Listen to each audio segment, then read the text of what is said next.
के विचारों पर चलने की आवश्यकता है, बुद्ध के मार्गों पर चलने की आवश्यकता है। मैंने आज तक यही एनालिसिस किया है बुद्ध में आकर के कि उनके जो बताए गए मार्ग हैं, अगर उनको साक्षात अपने अंदर समाहित कर लिया जाए, वही बुद्ध है। स्पष्ट नहीं है जो आप बता रहे हैं। जी विचार ठीक है जी पर स्पष्ट नहीं है। स्पष्ट का मतलब होता है जब कोई व्यक्ति किसी को कोई भी बात बोले अथवा समझाए तो पूरी बात उसको स्पष्ट समझ आना चाहिए। कोई कोई बातें ऐसी होती है कि वो स्पष्ट ना होने के कारण समझ में नहीं आता। और जैसे बौद्ध होने के लिए 3 चीज़ करना पड़ता है। पहला बुद्ध, धम्म, संघ। जो ये त्रिविध रत्न को शरण है, ये जाना पड़ेगा। बुद्धम शरणम संघम शरणम। नहीं, जैसे मैं बता रहा हूँ, बोलिए। आप ध्यान से सुनिए, क्योंकि आप जैसे उपासक लोग हमारे लिए बहुत ही अनमोल है। आपके पास जो अच्छी ज्ञान रहेगी, अच्छी विचलित ना होने वाली श्रद्धा रहेगी, तो वही श्रद्धा के प्रभाव से आप जहाँ पर भी जाएंगे, आपके पास जो सच्चाई है, जो श्रद्धा है, वो उससे भी डिवाइड करेंगे। तो आप हमारे लिए अनमोल है। इसलिए हम सभी लोगों का, भिक्षुओं का कर्तव्य होता है जो स्पष्ट ज्ञान है उस ज्ञान को देना। क्योंकि तथागत गौतम बुद्ध तो जीवमान अभी नहीं है, उनका तो परिनिब्बाण हो गया। परिनिब्बाण होने के पश्चात भी जो उन्होंने 45 वर्ष तक उन्होंने जो धम्म इस संसार में फैलाई है, उस धम्म को आज इस संसार में फैलाने वाले केवल एक ही व्यक्ति है, वो महासंघ। तो बुद्ध, धम्म और संघ, ये त्रिविध रत्न की शरण में जानी ही बौद्ध माना जाता है। ये शरण में जाते हैं कौन व्यक्ति? श्रद्धावान व्यक्ति। श्रद्धा 2 किस्म की होती है, एक अमूलिका श्रद्धा, एक आकारवती श्रद्धा। अमूलिका श्रद्धा का अर्थ, आज संसार में बहुत सारे लोगों के पास अमूलिका श्रद्धा है। अमूलिका श्रद्धा का मतलब होता है जैसे कि आप कोई भी चीज़ अगर जो देख लिए, जैसे कोई अच्छे व्यक्ति को देख लिए तो आपका मन प्रभावित हो गया, बहुत अच्छा है, बहुत अच्छा इंसान है, उसके प्रति श्रद्धा जाग गया है। पर अगर जो वही व्यक्ति एक बार उससे अगर जो कोई गलती हो जाए तो फिर आप दोबारा कहेंगे ये तो ढोंगी है, ये किसी काम का नहीं है। जो आपके मन में उसके प्रति जो श्रद्धा था खत्म हो गया, तो उसको बोलते हैं अमूल मतलब कि अमूलिक श्रद्धा। अमूल मतलब नकल, मूल मतलब असली, अमूल मतलब नकली। तो वही तो अमूलिका श्रद्धा यही होता है। आकारवती श्रद्धा, इसका अर्थ ये होता है कि आप किसी भी चीज़ को अच्छी तरह से अनुभव करना, उसको पहचानना, और फिर बाद में अपने जो एक केंद्र है उससे अडिग ना होना, उसी पे अडिग रहना, ये आकारवती श्रद्धा होती है। तो आप तथागत गौतम बुद्ध के प्रति, धम्म के प्रति, महासंघ के प्रति, क्योंकि संघ में बहुत सारे लोग हैं, एक संघ नहीं है। एक संघ अगर जो थोड़ी सी कोई गलती हो जाए तो सब संघ तो गलती नहीं करेंगे ना। तो इसलिए संघ के प्रति जो श्रद्धा है वो बिगड़ना नहीं चाहिए, है? तो इसलिए बुद्ध, धम्म, संघ के शरण में जाने ही बौद्ध कहलाते हैं। आज बहुत सारे लोग हैं, क्योंकि हिंदुज़म में, बुद्धिज़्म में बहुत सारे, क्योंकि इंडिया में भी वही प्रॉब्लम चल रही है, यहाँ पर भी वही प्रॉब्लम चल रही है, बहुत सारी जगह यही प्रॉब्लम चल रही है। क्यों चल रही है? क्योंकि हमारे तथागत गौतम बुद्ध ने कहा है, जैसे उन्होंने कहा सब्बे पुथुजना उम्मत्तका,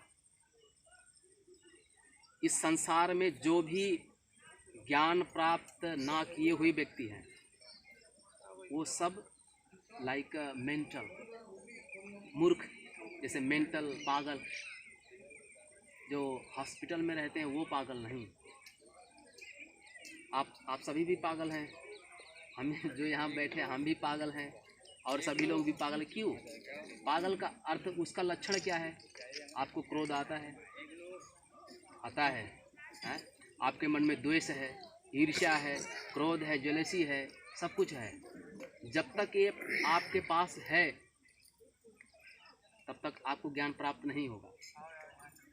धीरे धीरे आपको कितना भी आप मेडिटेशन कर लो, कितना भी आप धम्म के मार्ग पे चल लो, आप एक जन्म में कभी भी ज्ञान प्राप्त करना पॉसिबल नहीं है, क्योंकि पारमिता होती है, जैसे लाइक अ मिशन।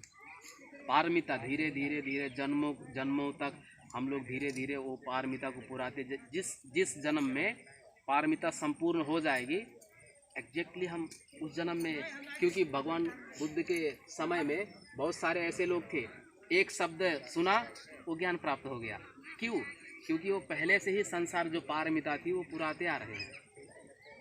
इसलिए तो बहुत ही ज़रूरी बात यही है, क्योंकि जो इतिहास है, इतिहास को जानना और जगह जगह पे जाकर उससे पहले जो धम्म की ज्ञान है उसे अपनाना चाहिए।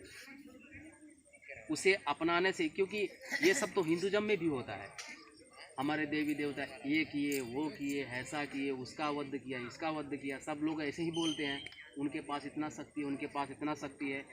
हमारे तथागत गौतम बुद्ध के पास कितना शक्ति है और इनके पास कितना शक्ति है, ये सब नहीं बताते हम।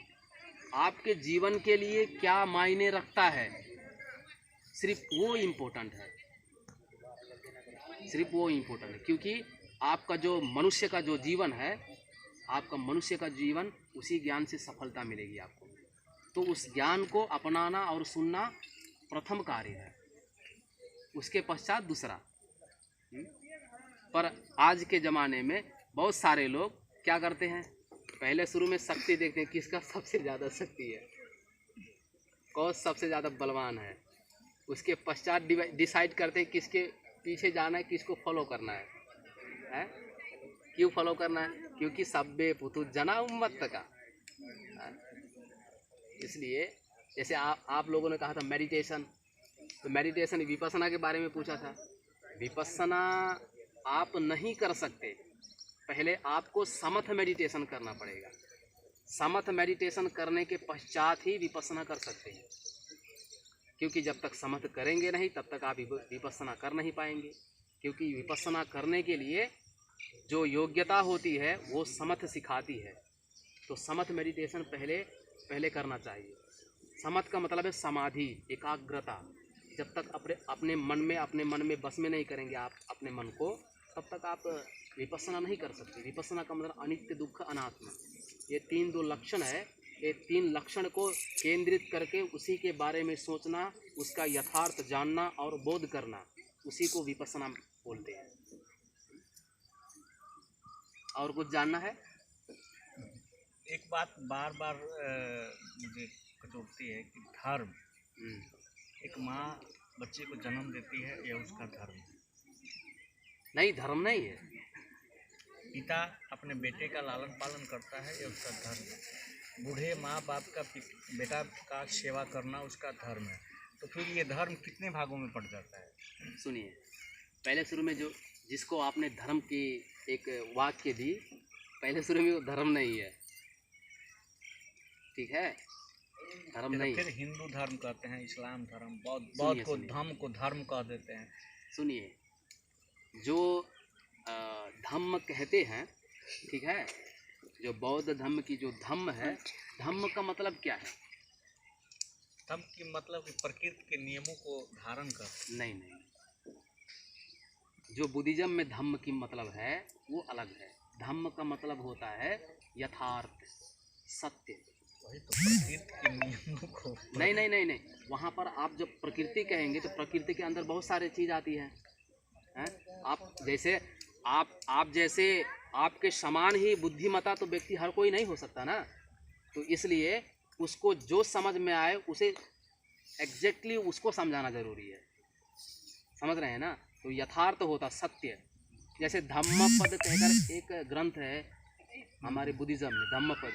तो धम्मपद का मतलब होता है मार्ग, जो सत्य का मार्ग है, यथार्थ जो है। जैसे कि आपका जो बॉडी दिख रहा है वो वास्तविक में आपका जो वो बॉडी, मन की बात करें, षडायतन बोलते हैं उसको। षडायतन मतलब 6 हो जाती है मन लेकर।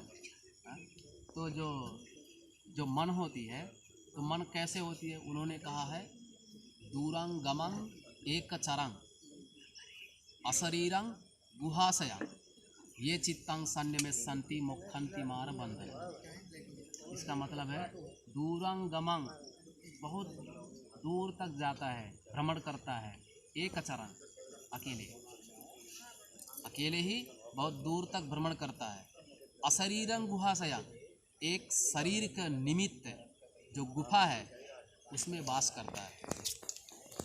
जो वास करता है वो है मन। उस मन को ये चित्तंग सन्य में संति, अगर जो उस मन को किसी ने भी अगर जो अपने बस में कर सकता है तो वो व्यक्ति मुखंति मार बंधना, यमराज को भी जीत सकता है। भइसक्यो अब अझै हुन्छ उतातिरको बाल्न लगाइदियो भैया। थोड़ा सा बहुत अच्छा लगा आपके विचारों को सुन के, और फिर हम लोग कल भी आपसे मिलेंगे, आपके विचारों को जरूर हम लोग ऐसे सुनिए, एक बाल्य बात तो और नहीं। बताना चाहूँगा। उतातिरको हजुर बाल्य त अनि सहयोग हम लोग अब भी सोशल अहिले त मीडिया बाल्न देखते हाम्रो चाहिँ अब अझै हैं, ठीक है, सोशल मीडिया देखते हैं। 8-9 मिनट छ। नहुने भन्दाखेरि त समाज अहिले में बालिदिनुहोस् वीडियो त चल अब फेरि रही उहाँहरूलाई है टाइम और छैन होला। सारी जो चल रही है एग्जैक्ट अगर जो बताए हकीकत 95% सब व्यर्थ है। 95% अगर जो किसी को लगता है नहीं है तो वो आ सकता है हमसे डिस्कस करने के लिए। क्योंकि देखिए जो सत्य है, कोई कहता है जो मेरा दिल कहे, जो मुझे लगता है वही सत्य है। कैसे सत्य है? आप अगर जो इसको आम कहेंगे तो ये आम हो जाएगा, ये तो बोतल ही रहेगा ना। आप कहेंगे ये सेव है, ये अमृत है, ये वो है। हर किसी के मानने से और अनुभव करने से नहीं होता। जो सत्य है अगर जो उसको अनुभव करो तब वो जाकर सत्य होगा। और आज सभी लोग एक गलत दिशा जा रहे हैं, सभी लोग हैं। जो हमारे इंडिया में बहुत सारे बौद्ध लोग हैं वो भी गलत दिशा में जा रहे हैं। अगर जो उनको देवी देवता को बारे में 33 करोड़ देवी देवता को बारे में अगर जो बताए तो वो कहेंगे इसमें तो सिखाया नहीं है, ऐसा नहीं है, वैसा नहीं है। त्रिपिटक सूत्र विनय अभिधर्म 84,000 धर्म स्कंद है त्रिपिटक में। तो आपने ये छोटी सी किताब पढ़कर बुद्धिज्म को अपना लिया। अगर जो हम कोई बात अगर जो त्रिपिटक को पढ़कर बता रहे हैं तो आपको मानने से या ना मानने से तो मूर्ख नहीं, कोई बदलाव नहीं आ जाएगा ना। तो बहुत सारे लोग ऐसे होते हैं, कहते हैं ये तो बुद्धिज्म में नहीं दिखा है। बुद्धिज्म आप अभी कहाँ पढ़े हैं? बुद्धिज्म का जो यथार्थ है, जो बुद्धिज्म का जो सत्य है वो जानते ही नहीं। 1-2 पन्ना पढ़ लिया, हाँ यही बुद्धिज्म है। ये नहीं बुद्धिज्म है। सब लोग बोलते हैं, मीडिया में बोलते हैं कि गौतम बुद्ध शांति दूत थे, हैं? तो शांति गुरु कौन था? हैं? दूत बोलते हैं उनको, हैं? कुछ भी बोल देते हैं। हाँ, माइक उठाकर जो मन में आए वो बके जाते हैं। वो सब गलत बात है। अगर जो जानते हैं जितना आप कम बोलोगे उस वाणी का उतना ही महत्व रहेगा। इसलिए अपने मुंह से जितना भी शब्द निकालो सत्य बोलने की प्रयास करो। चाहे किसी को बुरा लगे, अच्छा लगे, इसका ध्यान मत दो। बस आप सत्य पे अडिग रहो और हमेशा सत्य बोलने की प्रयास करो। क्योंकि सत्य एक ऐसी चीज़ है जो आपको मन को शांति देगी। क्योंकि आप असत्य बोलेंगे तो उसको छुपाने के लिए और असत्य बोलना पड़ेगा, तो मन को अशांति रहेगी। अगर जो आप सत्य बोलेंगे जो प्रॉब्लम भी होगी उसी समय होगी, उसके बाद प्रॉब्लम ख़त्म, तो मन शांत रहेगा। इसलिए कायेन संवरो साधु साधु वाचाय संवरो मनसा संवरो साधु साधु सब्बत संवरो। कायेन संवरो साधु, जो अपना शरीर है उसको संवर कीजिए, मतलब कंट्रोल कीजिए। हाँ, जो शरीर है, कोई देखिए इधर कूदता है उधर कूदता है, चलने के ढंग नहीं है, वाचाय संवरो साधु, जो अपनी शब्द है, वाणी है, उसको कंट्रोल कीजिए। हैं? मनसा संवरो साधु, आपके जो मन है, किसी को भी देखते हैं क्या क्या सोचने लगते हैं, बुरा बुरा भला, हैं? इसको मन को कंट्रोल कीजिए। साधु सब्बत संग, आप घर पे है बाहर है ये मतलब नहीं है, जहाँ पर भी रहें आप कंट्रोल में रहें, यही मायने रखता है। तो आपको शायद बहुत सारी किताब पढ़ने से जो ज्ञान मिलनी चाहिए वो आपको अभी मिल गया। आपको याद रखना या ना रखना आपके बस में है।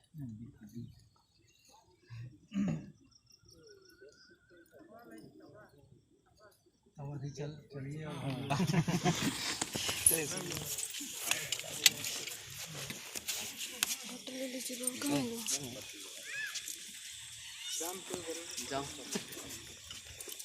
भाई, पक्का ही आनंद भाई।